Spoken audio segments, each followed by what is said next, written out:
जमलं साहेब बोंब दिसते अनेक माणसं कुठेतरी आता शिंदे गटात प्रवेश करताय हे जवळपास स्पष्ट झालेलं आहे. लोकसभा निवडणुकीत परस्पर विरोधी होते. तुमच्या समोर उभे होता.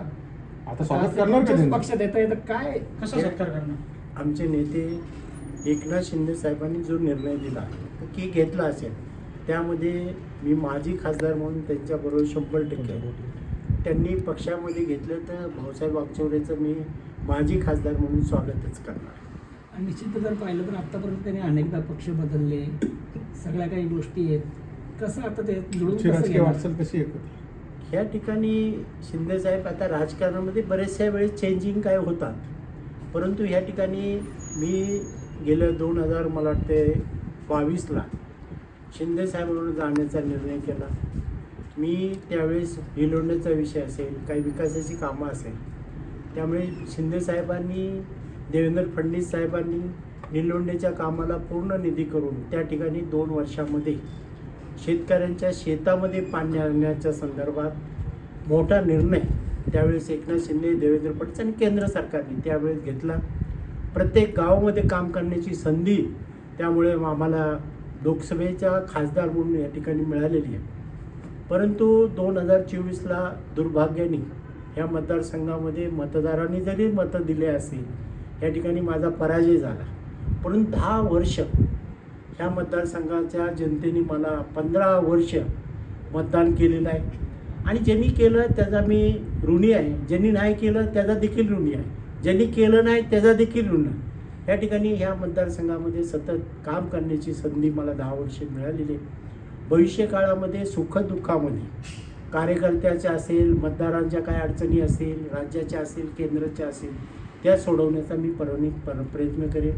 राज्याच्या आणि केंद्राच्या ह्या योजना काय काय लाभ देता येईल ते आम्ही करणार. ठाकरे गटाकडून आता इशारा देण्यात येतोय की ते जर समोर आले तर त्यांच्या विरोधात आम्ही जे बंडखोर खासदार आहेत, बंडूक गद्दारी केली तर त्यांना आता संरक्षण शिंदे गट म्हणून तुम्ही सगळं देणार का?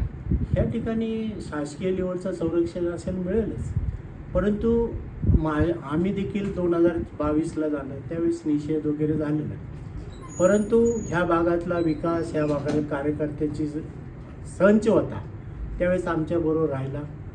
लोकांनी संधी दिली, थोडं आंदोलन झाले, परंतु ह्या ठिकाणी काम करताना ह्या मतदारसंघामध्ये सूक्ष्म कार्यकर्ते आहेत, कामं करणारे कार्यकर्ते, मतदार सर्व असल्यामुळे ह्या ठिकाणी त्यांना जी मदत करायची असेल शासनाच्या वतीने केली जाईल. मी शिंदेसाहेब जो निर्णय घेतला, शिंदेसाहेबांनी त्यांना पक्षात घ्यायचं असेल त्याचं मी माजी खासदार म्हणून स्वागत करणार. 2024च्या निवडणुकीच्या वेळेस प्रचाराच्या वेळेस जे आरोप प्रत्यारोप झाले, ज्या पद्धतीच्या टीका एकमेकांवर तुमचे झाले, आता कसं सगळे जुळून घेणार तुम्ही? आता योग आहे 2014चा मी इतिहास सांगतो. 2014ला बाळासाहेब विखे पाटील साहेब असतील, राधाकृष्ण विखे पाटील साहेब असतील, या ठिकाणी मी श्रीरामपूरचा उल्लेख करेल. विखे पाटील विरोधात होते आणि मुरकुटे या ठिकाणी माझं समर्थन करत होते. 2024ला मुरकुटे विरोधात गेले आणि विखे पाटील समर्थनात आले. कालचक्राने दोन्ही माझ्याबरोबर विखे आणि मुरकुटे आले आणि आमचा पराजय झाला.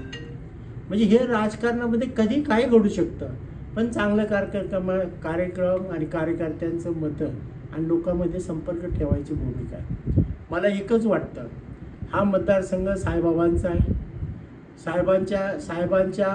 साईबाबांच्या आशीर्वादाने अनेक देशात विदेशात आणि साईबाबाच्या मनामध्ये जे असेल ते होणार आहे आणि म्हणून चांगली बुद्धी देऊन या ठिकाणी ह्या मतदारसंघाचा विकास.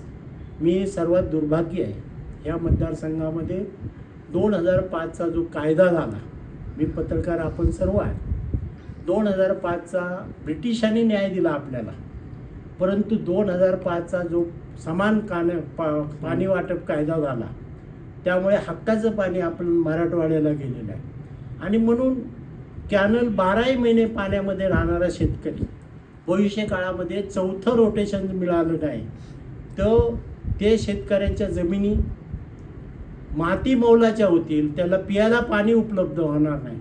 म्हणून तो कायदा झाला, तो कायद्याचा मी त्यावेळेस पण निषेध केला होता. आता 2014 पासून परंतु कायद्याला जर खरं त्याला बायपास करायचा असेल तर अतिरिक्त पाणी निर्माण करून तो हक्काचं पाणी आपल्या 8 तालुक्याला असेल, 8 विधानसभेला असेल, ते हक्काचं पाणी देऊन बाकी उरलेलं पाणी आहे ते मराठवाड्याला द्यायची भूमिका ठेवली पाहिजे.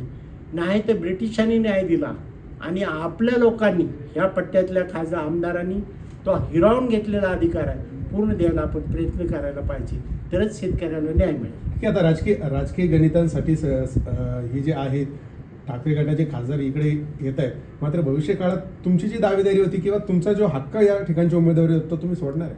या ठिकाणी काही होतंय. आता जो माणूस आत्ता आहे तो उद्या कुठं जाईल ते भरोसा नाही.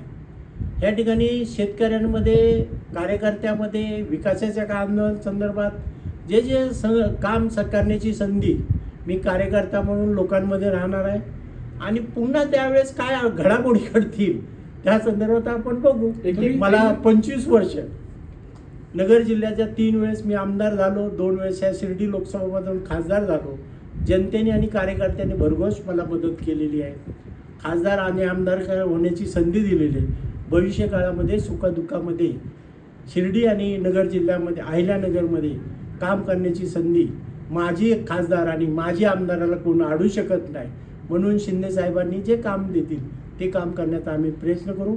लोकांमध्ये राहून लोकांच्या समस्या, लोकांच्या काय अडचणी असेल सोडवण्याचा प्रामाणिक तुम्ही प्रयत्न. म्हटले आज आहे इथं आहे माणूस, उद्या कुठं जाईल माहित नाही. नेमकं तुम्ही कुठं जाणार? नाही, आम्ही कुठं जाणार नाही. मी माणसाचा काय भरोसा नाही. आता बघा 2014 विखे पाटील माझ्या विरोधात होते, 2019ला विखे पाटील माझ्या बरोबर होते, 2014ला मुरकुटे साहेब माझ्या बरोबर होते, 2014ला 19ला मुरकुटे आमच्या विरोधात होते. हे कालांतरही होतं. 2024ला आता बघा इथे 2014ला या ठिकाणी काँग्रेसचे भाऊसाहेब वागचौरे होते, 2019ला भाऊसाहेब कांबळे होते. आता भाऊसाहेब कांबळे आमच्या बरोबर आहे. या ठिकाणी भाऊसाहेब कांबळे आहे, भाऊसाहेब वागचौरे आहे आणि या ठिकाणी 2009ला आमच्या युतीचे नेते RPIचे आठवले साहेब देखील आहे. 4 खासदाराचा मिळून हा मतदारसंघ आहे. त्यामुळे राजकारणामध्ये काही घडू शकतं. लोकांनी संधी दिली, आम्ही सर्वांनी मिळून लोकांचं काम प्रश्न सोडवण्याचा आम्ही प्रामाणिक प्रयत्न करू. वागचौऱ्यांचं स्वागत करायला मुंबईला जाणार आहात का? आता आम्ही स्वागत जिथे मिळतील तिथे स्वागत करू, फूल आणि गुच्छ देण्याचा प्रयत्न करू. माझे खासदार म्हणून आपण जे आतापर्यंत काम हातात घेतलेले आहेत त्या कामालाच श्रेय आहे. आता आजी खासदार घेतील, कसं याच्याकडे बघता एकंदरीत? आता ते मनामध्ये कोरलेलं आहे बरेच. आता तुम्ही आता साक्षात आहे. आम्ही ज्यावेळेस जलदिंडी काढली त्यावेळेस लोक बोलले पिकनिकला चालले, ह्याला चालले, पण मला स्वाभिमान आहे. शिंदेसाहेब असतील 2 टीमचे पाणी सोडलं, देवेंद्र फडणवीस असेल, गिरीश महाजन असेल, सुधीर मुनगंटीवार असेल, गडकरी साहेब असेल, उमा भारती असेल, सर्वांच्या सहकार्याने आपण 182 गावाला पाणी देण्याचा निर्णय झाला. त्यामध्ये कोण जलनायक असेल, काय दुसरा एक शब्द काय खलनायक जलनायक आणि पाणीदार जलदूत हे आम्ही सांगितलं. आम्ही जलदूत नाही आणि जलनायक नाही. आम्ही 50 वर्ष रखडलेला कामाला गती देणारा सर्वसाधारण खासदार आहे आणि 50 वर्ष रखडल्यानंतर आमच्या काळामध्येच या ठिकाणी शेतकऱ्याला 182 गावामध्ये पाणी आणण्याचं भाग्य या शिर्डीच्या जनतेने मला अधिकार दिल्यामुळे ते आणण्याचं भाग्य लाभलं. ते शिर्डीकडच्या जनतेचे आभार व्यक्त करतो. शेवटचा प्रश्न आहे का तुम्ही निवडणुकीदरम्यान म्हटले होते की वागचौऱ्यांना दुबी पाचार करणार, आता गळा भेट घेणार का? आता मला सांगा, गळा भेट म्हणजे हात जोडणार, त्याचं गुच्छाने स्वागत करणार. आता गळा भेट करण्यासाठी ते काय कसा गळा भेट करायची ते आपण बघू. ओके.